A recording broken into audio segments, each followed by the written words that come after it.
Hello, everybody. Welcome into a new episode of Prep Rally, a production of the Daily Journal and djournal.com. It's a webcast and a podcast. Webcast coming to you every Wednesday around 11 a.m. at djournal.com. The podcast version drops later in the day. You can listen to it for free in iTunes, your podcast apps, or preprally.djournal.com. Brad Locke here with you, online editor for the Journal and prep reporter Blake Morgan. Blake, how you doing? Doing well. How about you? No, I'm doing well, thank you. No Gene Phelps today. He's on assignment. He's got to go do some actual work today, so it's just Blake and I, and we've got. It's gotta be easy not doing real work, right? I enjoy it. I enjoy not doing. I mean, look at this. This isn't work. I just get to sit here and talk into a camera. Yeah. And I get paid for it. So anyway, we've got a lot to cover today, Blake. I hope you and I can handle it alone. And a lot of it does have to do with Tupelo football. Gene's not here. That's kind of his beat. He covers them all the time, but we'll do what we can. There's plenty other to talk about as well. Besides just football, we got all kinds of sports happening right now. We got softball just finished up. We got a couple of state champions there. We got volleyball going on still, playoffs, swimming championships coming up. So all of that. We'll have athletes of the week, of course, as well at the end of the program. So thanks for joining us. And do want to remind you to follow us on Twitter at djournalpreps. Okay. Let's get to it. Ain't got no time to waste, Blake.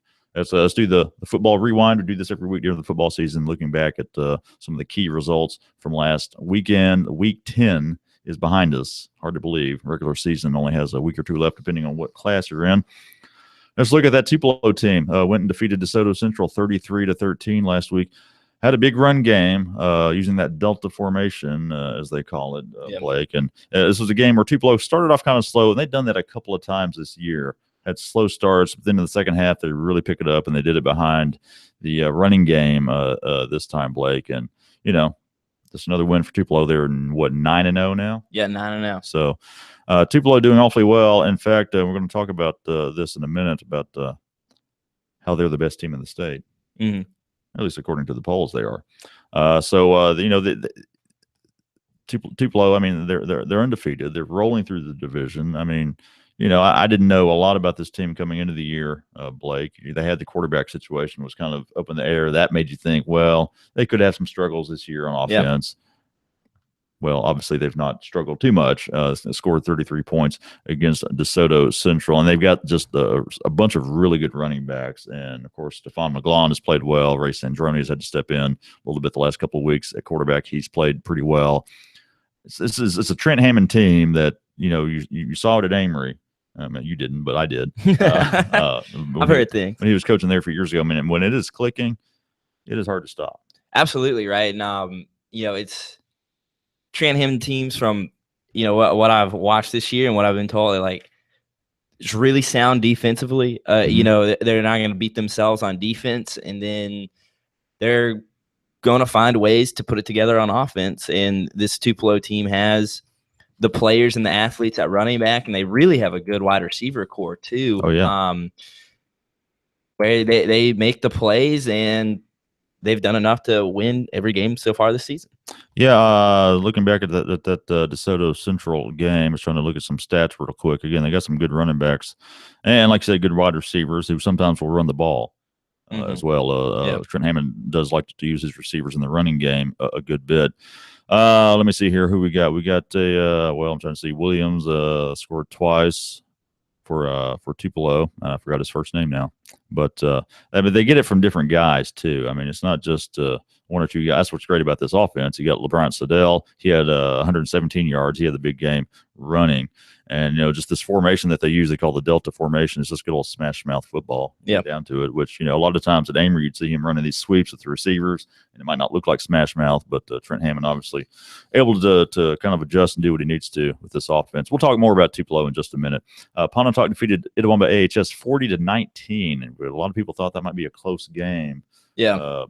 Blake, but Pontotoc is just, except for the one hiccup, they've looked really good all year. Yeah, and I don't know. And of course, a lot of the seedings are up in the air, but I would love for Pontotoc and Amory to play again.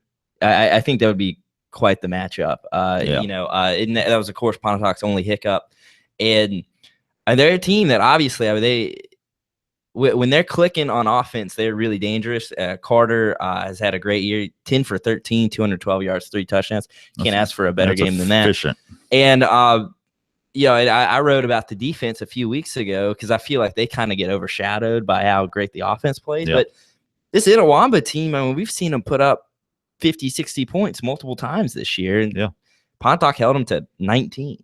Wow. Yeah. So, I mean, Pontotoc looking very impressive. Wonder how deep they can go in the 4A playoffs. And speaking of 4A, another big game this past week, Shannon against Corinth, the Red Raiders with the win 26-21. That puts Corinth's playoffs hopes in a bit of jeopardy. They're done. Drop down to, are they out officially? They are out officially. Okay. So they were 1-3 in division. Is a 16 or 17 year streak done. That's an impressive streak. They had a new coach this year, Todd Lowry, that wing tee.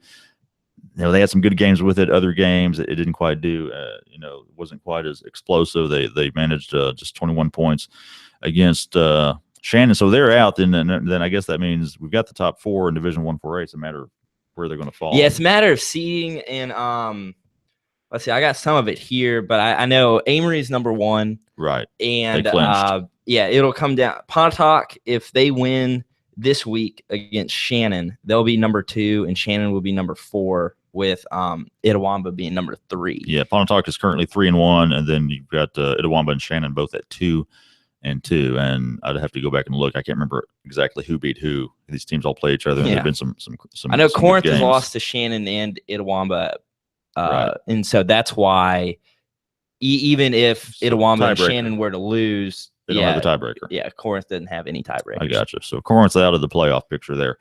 Some other notable results real quick. We mentioned Amory. They clinched the division last week by beating Tishomingo County handily, 48-0. Houston lost a tough one to Louisville. That's 27-23 was the final there. We actually had a story this week, didn't we, Blake, on Houston? And looking to bounce back from that, he said basically that was like their worst performance of the year. Wasn't it? He's talking Ty Harden, and he was just like, it was just one of those games where everything just went wrong. And he was saying, not to make any excuses, but like we were just off that day, and we're looking to bounce back this week. They got Knoxville County. Okay. And then you had Baldwin and Walnut, a battle of 2 top teams in Division 1 2A, and Baldwin walked all over Walnut in that one, 52-8. So I guess that clinches the division for Baldwin, doesn't it? They've got Mantachi left. Yeah, they should beat. I'm pretty sure. Yeah, they got it. They're undefeated. They've already beaten Walnut. They've beaten they beat East Union and Walnut. So they've got the tiebreaker on that, even if they somehow lost to Mantachi. So that's just a quick look back at week 10 of high school football, and now we look ahead. Big games this week as we get toward the end of the regular season. Still some division races undecided. Playoff seeding, obviously. Playoff berths still on the line these next 2 weeks. Let's start with Tupelo again. Undefeated. Can clinch the Division 1 6A if they beat Horn Lake. And Horn Lake is having a pretty good year, 8-2 overall, 3-2 in Division 1 6A. And looking at Horn Lake's schedule, they're coming off a loss to Hernando last week, 42-27. That's a team Tupelo beat. That was the 31-0 game, I believe, for Tupelo back in September. And then the other loss came to South Panola. That was a 7-0 loss back in September for Horn Lake. Of course, Tupelo beat South Panola 3-0 a couple of weeks ago. So this could be, Blake, a good game. Yeah, and it's going to be at Tupelo. But I guess probably the main concern for the Golden Wave, the coaches especially, are like, okay, keep your head on straight, because guess what? You're now the number 1 team in the state. The new AP rankings came out this week. And, of course, with Clinton losing to Warren Central last week, that bumped Tupelo up to number 1 in the overall rankings and in the 6A rankings. They got 11 out of 12 first-place votes. Warren Central got the other one in both the overall and 6A rankings. So first time since 92, according to T. Braden Bishop. Okay, that's the guy that gave us that info. First time they've been ranked number 1 since the 92 season. That's also the only year Tupelo won a state title in football. So maybe this is a harbinger of good things for the Wave, and certainly the way they've been playing. You got to say they're the favorite. Yeah, in 6A to win it all. And I don't know what's going to come out of the South. 1. I don't know who's going to be. Yeah, exactly. But you don't know what the South is going to bring to the table. Right. And you still got to get there as well. But they can clinch the division with a win this week against Horn Lake. So, and Blake, I mean, we said it before. This team has just been exceeding expectations a little bit, I think. Absolutely. And they've beaten everybody you put in their path, and they beat a good Brandon team that was ranked number 2 at the time. I mean, this is they haven't played a soft schedule.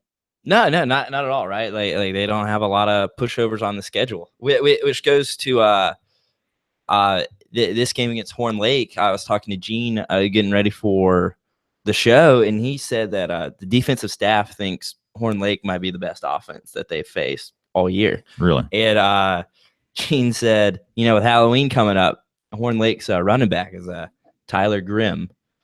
Uh-oh. Does he have a brother? The brothers Grimm? Yeah.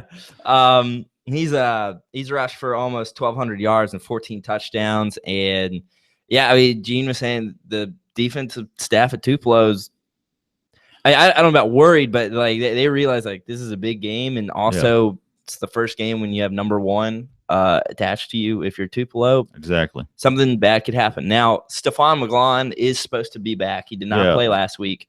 Ray Sandroni stepped up in about 2.5 quarters in the South Panola game, right, and also last week. So I mean, and he's a senior. He won the first game of the year. Like he's obviously capable of filling in, but McGlon kind of takes the offense to another level, and he is supposed to be back for this game. Okay, so we'll probably see McGlon. May see them both out there. Yeah, you could very well see them both. Okay, well, you look at Horn Lake, just looking at strictly the numbers. You mentioned the offense; they average 31 points a game. That ranks second in Division 1-6A to Hernando, which is averaging 37.5 points a game. And again, Tupelo shut out Hernando.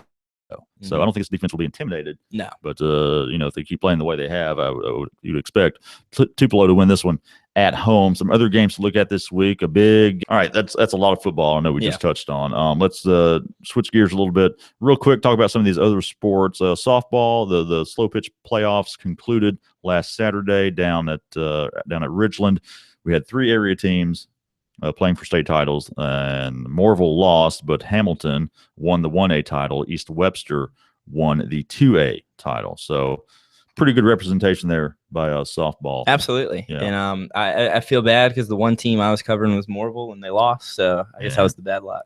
Jinxed it, Blake. I know. Jinxed it. Moorville will be back, I'm sure. Yeah. And watch for them in fast pitch. They'll be that too. Exactly. Yeah. And volleyball. Now, volleyball is still going. We've got the Final Four, as they call it, coming up. Yes. What do we got there, Blake? Yeah, we got Tupelo is playing Hancock Friday night. Okay. And Oxford is dang, I did not write it down. I'm sorry. Oxford's in the mix. Yeah, Oxford is also playing Friday night. They're both playing Friday for the chance to advance to the championships on Saturday. Right. So those two teams will both very good. It could bring home state crowns. And they're playing Ridgeland because it's not in Ridgeland. Right? No, it's at Millsaps. Yeah. Oxford. So Oxford's playing Ridgeland. That's what it is. Okay. Yeah. And then we got swimming coming up. Yeah. Swimming state championship is on Saturday in Tupelo. The Tupelo boys are going for their 10th consecutive state title, and they are favorites. They're good. Lucas Smith, he knows what he's doing there. He's been coach there for a while. All right, so that's just a couple of quick updates on some of these other sports. Enrollment numbers are out. Blake, we found this out, I guess, yesterday or the night before. Yeah. New enrollment numbers, they're unofficial. Yeah. What this means is we have a pretty good idea of who might be changing classifications. Of course, they do this every 2 years. They reclassify teams based on enrollment. So you have some teams that will go up or down in classification. And some notable moves that are possible, and the one that sticks out to me the most is Oxford could move up to 6A. Yeah, absolutely. And they'd be in there with, I guess they'd be in the division with Tupelo, wouldn't they? Yeah, because you have Olive Branch. According to their numbers, they would be probably the biggest 5A school, but they would move down. They've been 6A forever since they started since they went to 6 classifications. They've been 6A, and they were 5A before that when it was just went up to 5A. So yeah, it looks like could have a swap there between Oxford and Olive Branch. Right. And we got a couple other teams that in the area that could move up. Moorville to 4A and Lafayette to 5A. Yeah. And now, again, Blake, this is not official. No, not official. It said in the story that was in the paper today, it's middle of November or whatever.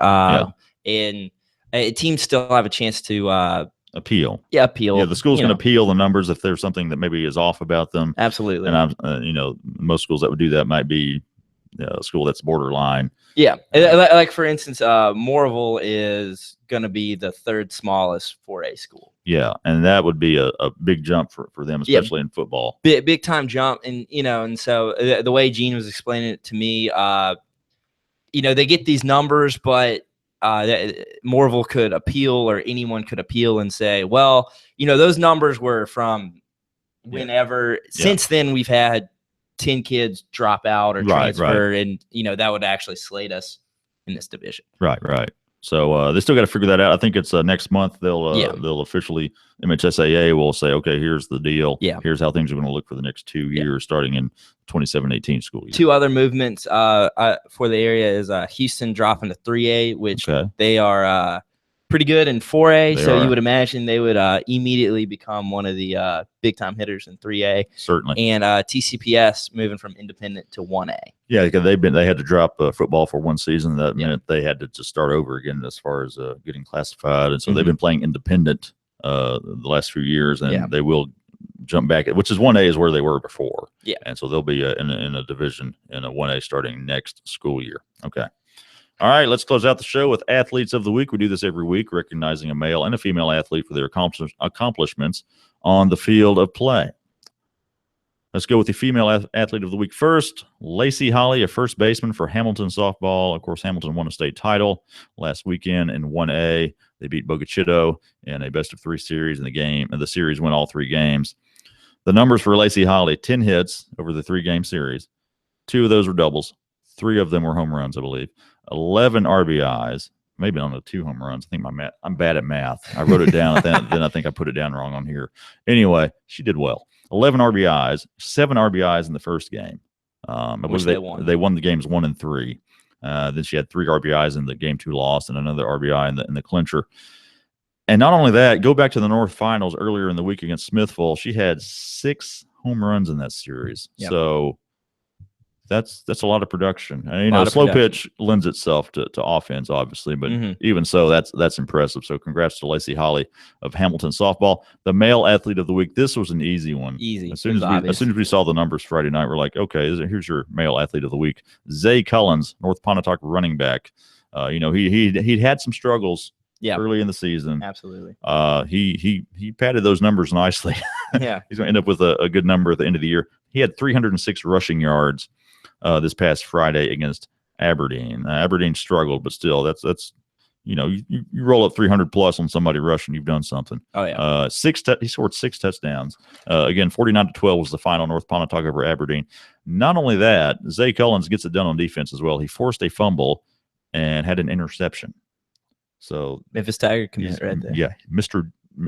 Doing everything there, Zay Cullens. So congrats to him as well, male athlete of the week. That's it for this podcast today. Prep Rally. Again, you can find us here every Wednesday. It's a webcast and a podcast. The webcast goes on live around 11 a.m. at djournal.com. The podcast version drops later in the day. You can find it for free in iTunes, your podcast apps, or at preprally.djournal.com. Follow us on Twitter at djournalpreps for updates on when new shows drop. And, of course, on Friday nights, we're tweeting out scores like crazy.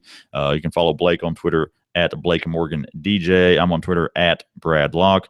Do want to remind you of a couple of other podcasts we have here. The Memo, all things Northeast Mississippi news and entertainment with myself and W. Derek Russell every Monday, Wednesday, and Thursday. And then we have Double Coverage, Ole Miss and Mississippi State sports podcast with Parrish Alford and Logan Lowry. New episodes every Thursday with those guys. All right, that's it. We'll be back next Wednesday. Perhaps Gene will rejoin us. We'll talk about girls basketball preview. We've got more sports Tuesday. More sports to talk about. Yeah, and I've got a guys basketball preview coming out Wednesday. So more sports beginning. When did y'all find time to do basketball previews? In between these podcasts. Pretty much. I've been there. I know how difficult that can be. So so we got basketball previews coming out next week. Tuesday. Basketball's here already. Right. It's a crazy time of year. All right. Well, good work, Blake and Gene, wherever you are. Thanks for your contributions and getting Blake prepped for this. We can feel like we're missing an arm or something without Gene here. He's so knowledgeable. That's code for saying he's been around a while. He knows everything. Yeah. But anyway, we'll all be back next week. Hopefully, all 3 of us. Until then, I'm Brad Locke for Blake Morgan. Have a good one.